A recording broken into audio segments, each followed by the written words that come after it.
ഓണമൊക്കെ വരുമല്ലേ, എല്ലാരും അച്ചാറൊക്കെ ഇട്ട് വെച്ചോ? അമ്പലത്തിൽ പോയപ്പോഴും അവിടെ നാരങ്ങാമാല എല്ലാവർക്കും മുറിച്ചു കൊടുക്കുന്നുണ്ടായിരുന്നു. അപ്പൊ ആ മാലയ്ക്കകത്തുനിന്ന് കിട്ടിയ ഷെയറാണ് ഈ കാണുന്ന നാരങ്ങ. എന്നാ കരുതി ഈ നാരങ്ങ അങ്ങ് അച്ചാറിട്ടേക്കാന്ന്. അപ്പം കാന്താരിയൊക്കെ ഇട്ട് വെള്ളയ്ക്ക് അച്ചാറിടാമെന്നാണ് ഞാൻ വിചാരിച്ചത്. വൈകുന്നേരം ആയപ്പോഴാ ഇത് തോന്നിയത്. 2 ദിവസമായി നാരങ്ങ കൊണ്ടുവന്ന് വെച്ചിട്ടേ.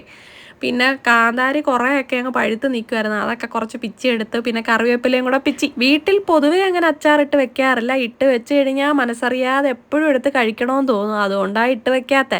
പിന്നെ ഓണമൊക്കെ വരുമ്പോൾ പിന്നെ നമ്മൾ എല്ലാ അച്ചാറും ഇടുമല്ലോ. ഇതും ഇച്ചിരിയേ ഉള്ളൂ. നമ്മൾ കുറേശ്ശെ കുറേശ്ശെ ഇട്ട് വെക്കുന്നത് നല്ലത്. നാരങ്ങ ഒരു ഐറ്റം വേണം, മാങ്ങ ഒരു ഐറ്റം വേണം, ഇഞ്ചി ഒരു ഐറ്റം വേണം, അത്ര മതി. അപ്പൊ എന്തായാലും അച്ചാർ ഇടുന്നതിന് മുന്നേ നാരങ്ങയെല്ലാം വൃത്തിയായിട്ട് കഴുകിയെടുക്കണ്ടേ. അപ്പൊ കഴുകിയെടുത്തിട്ട് വരാം. ഇനി ഈ കഴുകിയെടുത്ത നാരങ്ങയെല്ലാം ഒന്ന് വെള്ളം കളഞ്ഞെടുക്കണം. ടിഷ്യൂ ഉണ്ടെങ്കിൽ അതിന് തുടച്ചെടുത്താൽ മതി. പലരും പല രീതിയിലായിരിക്കും അച്ചാർ ഇടുന്നത്. ഞാൻ ഇങ്ങനെയൊക്കെ അച്ചാർ ഇടുന്നത്. കുഴപ്പമൊന്നും പറ്റിയിട്ടില്ല ഇതുവരെ. ഇനി നമ്മൾ ആ വെള്ളമൊക്കെ കളഞ്ഞു വെച്ചിരിക്കുന്ന നാരങ്ങ എല്ലാം കൂടി ഇഡലിത്തട്ടിലിട്ട് ഒരു സ്റ്റീം ബാത്ത് കൂടെ കുറച്ച് കഴിയുമ്പോഴത്തേക്ക് നമ്മുടെ നാരങ്ങ എല്ലാം നന്നായിട്ട് പുഴുങ്ങി വെന്തിരിക്കും. പിന്നെ ഇത് നാരങ്ങാമാലക്കകത്തിലെ നാരങ്ങ ആയതുകൊണ്ട് സൂചി കുത്തി കിഴിച്ച ഭാഗത്തുനിന്നെല്ലാം നാരങ്ങയുടെ അല്ലി വേണ്ടി ഇങ്ങനെ വന്നിരിക്കുന്നുണ്ട് കേട്ടോ.